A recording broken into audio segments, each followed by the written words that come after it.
by the Bajegana TV as well. Brasso says some who do I aboano. Yede ever so mo Cassiabo Quans way a Jegana TV Cassiabo. Cassiabo mu and send be out betty and say. Onyonya for Kofi Adams, Edin Sembia Baba to Jan or Chese. Osha said, Ye Ghana, Yesika, some hunto to Yakwa Koduna, a Yadia man penny that John Ejekunku for any movie, a bedroom was to call Nayareni and Tia Walkers, a so. Could do upon Chroma, and so Edin Sembia Baba to Jan or Tim say, or Kukasi be a baby see, war China net and wine. Now say, Yampai Bomu Anya de Nasa or Konu Etimisia, Yadia say, a deal how Casiapa, Ebe Bregana, my anonso, Ye bedroom is to Koni Ashe. Ebusansembi eka we hu ne esi nkonwa ayede ebe somo. Se Jegana TV Kasiebo. Edi amejeso. Da chehima. Ajua. Nati na meka wo se nane da wudi kan edi kan ya wo hwe me abomode se wo be subscribe na wa like no wa share se Jegana TV live ewo YouTube, Facebook and Instagram. But modern so be like na wa share so edi ama me wo sa akwa na so. Nyumeko obi nso e na so ma sene sika femu. Abo ama metumi di kasebo yi ebremu glitz and glow skincare. Ebe boa esi huna mani ama atoso ayefe. Tina tete ba nso be boa ma wapomuden ejina ne na so say ye wani su na keka wo. Say ye malaria ebetenete. Jina organic food nso e yenuane papa. Abedwa man so ebe boa ma wapomuden ejina ne na so. But modern so obekọ mo akache. Na wape bi ama aboa woni wabusuafo nyumeko we na so ma sene sika femu ema medical seboyi ebesom ebusuafo me twa me hosema aje edwedie nkrato me ba yebetoaso Tribulus terrestrix, Kayani, Panex Caltro, Jingo Bilaba. Saho di no ya mabobɔ so nyina. Ɛno ne yɛde ahyɛ Kinaata 230 herbal. Wo yɛ bɛma na wo no mu a, ɛma wo hoɔden sonko ma wo gyina wo na so tumi badwuma. Ɛma wo energy, stamina, and vitality. Ɛmfa wo ne adwuma wo yɛ. Ɛno ane sɛ wo bɛnom bi, wo bɛbɔ adwuma saa wo mrɛda. Kinaata 230 herbal. Ɛyɛ yɛn konkoa. Power to the people. Me try 230. So I will what feeling? Hold on, me back. Kinaata 230 herbal. Yeah! Kinaata 230 herbal is a full supplement for rejuvenation and vitality. And no sa ebra ofa sa edrowe. Oba wafa yefunu. Ne oma ne banofo. Ene akola ondi emfie duwotwe. Ebusuafo yamamo akwa bebiom edeba Jegana TV eso afeye free kasiebo ano ase. Na mrashebedwani ede maboa mabato ompeswa ne so eyonyonyamfo KOFI Adams waba bekasa no di nsem bia betudwa no ochemu se wo hwe se de esika sam ho ntutu ya akwakodu ne se de ya mamuo no akwakodu ya kamia kwa se oman ne mu ayeden na ehoso bobo nyina wo no de ode boye mampeni dada John Ejekunkufo esanse wo hwe abra na mampeni dada John Ejekunkufo eba abemu a na chese ene amanyina bejigu ye oba ye no wo se yesika sam no efree yesika dada no chese old currency no ede aba new currency na free ho na chese yesika sam ho tutu ye nyina etete pansan ye free sa wo se sika no free old currency di ba new currency no na chese ahoande na ekura ye cedis no chese aba from kra value no a drop kra na free ho na yesika sam ejigu ye na mampeni na do nso eba abemu e wo se nka wode nhyehyɛ ebi gu apono so a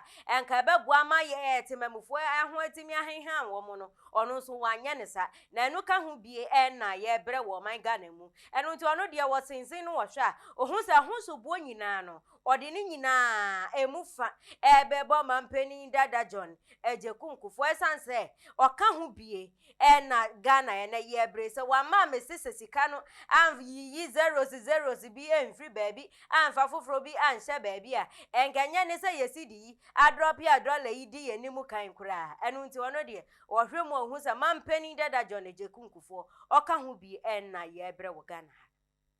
This assembly common fund and once this assembly common fund development and economic activity comes to sometimes a standstill because through these assemblies and sikaye then echo to the down level. Meaning districts bia the only fuel stations are ewo omo district have ceased functioning because assemblies and I fuel ewo mo hosa ama omuntumi ntia And so that they will also be able to pay their suppliers. The suppliers no longer supply fuel to. Is that your assembly? No, it's not my assembly. But I know a number of, and yet just one. And yet just one. Oh no, let me keep that. No, because you want to go and check. No, let me keep that for now. In the fuel stations, no, they are not running. The fuel stations are not running. They are not running because maybe Omuji fuel, they are also expecting themselves. Maybe he too has not been paid by the district assembly to enable him get money to come and pay because the common fund has not been released. Wow. And your IGF no cry. Nkofo amube ye juma nti amube nya IGF no so bia ejume no egugu. So we are sitting in a serious very challenging situation.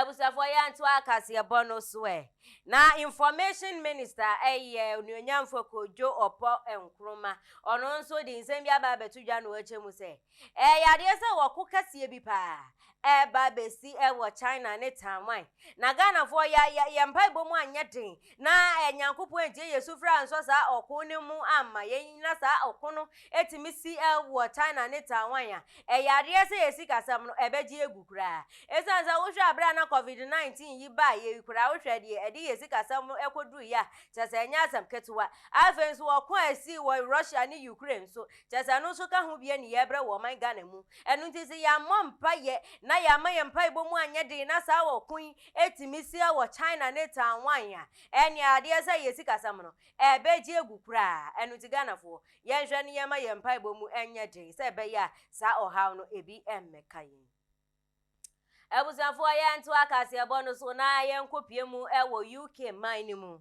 na aba beto dwasa abayiwa bi a wenya mfinhye eduonu miensa mekire 23 years ene wa break record ne kura wa UK memu enhwehwemu kire se eye sa abaye ya wenya mfinhye eduonu miensa ono ni bibini edikan a wetimi enya sa dibre ya ye friend barrister dibre chese wa kwadare wo eye emra ho samsam emu na afenso osanso yobi asabi onani efra enu nti wo hwe UK records ni mu etwahia chese ono nkwani bibini asabi onani efra wetimi enya sa dibre na chese ena ukopie mu wo UK memu chese ya nwanwe yie pa na abayiwe kire mu chese wamfase ebia nani efra na asa ne yade aboni nti amasa yade no ensi ne ho kwan na emomose ne bu eye na adwen se betie bia no yade se obebo ne ho moden o kire mu a wonya mfinhia ensia abra wo ya bofra kura ena nani efra ye na nani fra ye no wa man ni fra ye no ensi ne kwan woni mu masua mu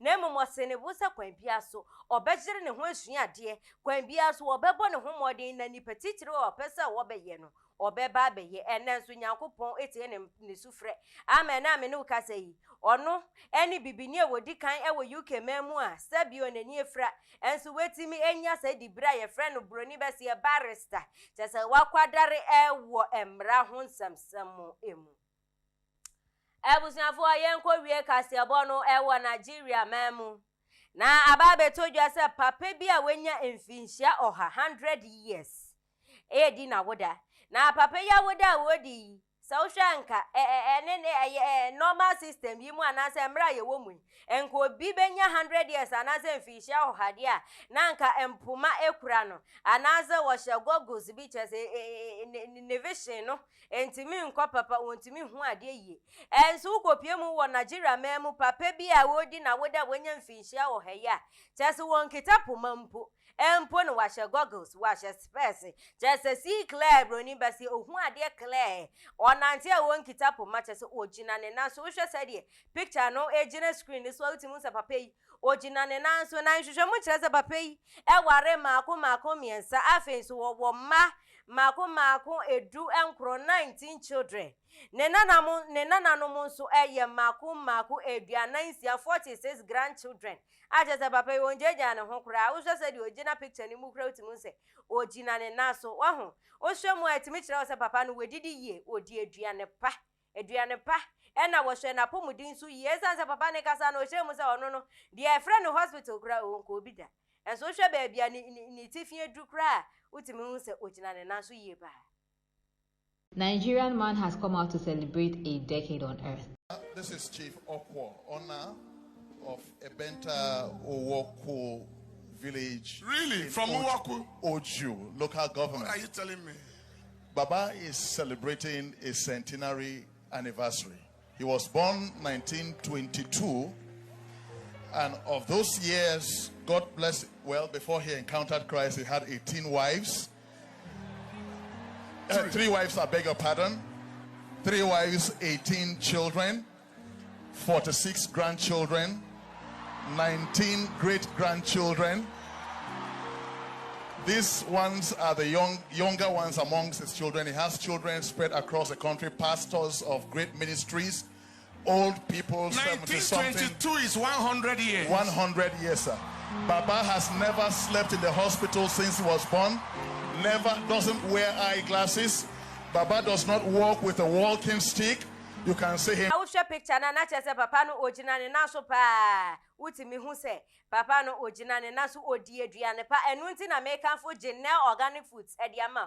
Wo pese wunya mfinhia wo ha na wo gina wo na so brand te se de papa yi ojina ne na so ya won kitapo ma anampo se wo be hye space ya chese broni kana see clear wo see clear otimi ko ba bia wo pe bia wetimi awo ne yam madodo sei na chese aduane pa ka ho nyame hu mobro so ka ho enu ntimi kan fo gina Organic Foods e dia ma bomodin se wo be ko mo akache na won so wanya aduane pa aduane aduro ne ho ne wetimi anyi ache enya mfihia ha ne mmoroso na won so wetimi gina wo na so brand te se de papa yi wo gina ne na so yi afa so glitter and glow skin care so abra gina Organic Foods e hwe wedidie mu yie no na glitter and glow skin care so e hwe wo hwedie so yie siesie hwedie no ama aye kama atoso aye fe na bibia so aye kama wosa akwa no so bomodin se omo so wo be ko mo akache na wo mo aye wosa emwa no afa so Kinaata herbal and so besiesie wo hwe papa yi a ya de se wensiesie ni ma ana se wan hwe ni mema yomu yi anka wontimi nyina ne na so wo emma dodo se enware ma dodo sa enu nti e wo se obema wo ho a e wo se utimi hwe wapomudin so yiye emma yade entena wakono de so na wo so wetimi atretre wapomu wo sa akwa no so wati ase enu nti me kan Kinaata herbal dro no e de ma bomoden se wonsa beka bi na wanom amania manso etimi aye kama wo yo banso a ebesiesi ahemfie ho ama ehon so aye kama eye white enkabone ebetu na se kura ama ho ato ewo sa kwan so ebusuafo anyumekwo wei e na so ma sene sika fam ema medical se boyi ebesom edi amejeso eye dache hema ajoa nati asida kase enkoma mi producer ujine mu se cameraman my son afen so assistant director William Makram. Surprise!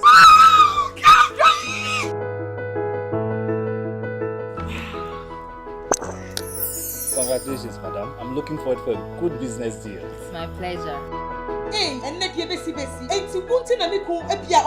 Excuse me, madam. I am a business partner. Mami can be being show. Kinaata venicare. So we use what? A CSC ho. Emma hoye kama. Emma hoye obey moi. Je na ko try. Thank you, Kinaata venicare. Kinaata venicare is an oral tonic for maintaining vaginal hygiene. Not recommended for children below 12 years. Pregnant or lactating mothers should consult a doctor.